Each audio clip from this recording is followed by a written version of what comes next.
baffe ab'omu Kigezi emifaliso gino otuyamba okubeera nti omuntu waba agenze mu ddwaliro waliwo waasulako olunaku olwo beesaawo gye baba bamuadmitingidde muki mu ddwaliro.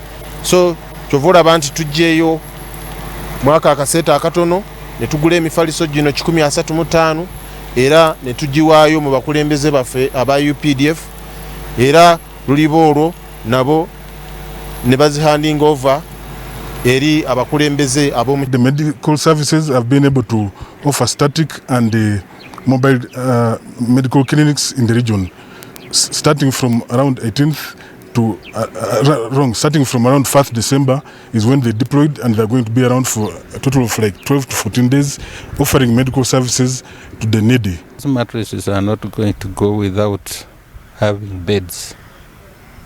We have secured some beds as the Joint Staff Health Services, and we have 20 beds. What the resources could allow us to get, that is what we could give. And this one will be, the 20 will be distributed to health centers that have really dire need for beds.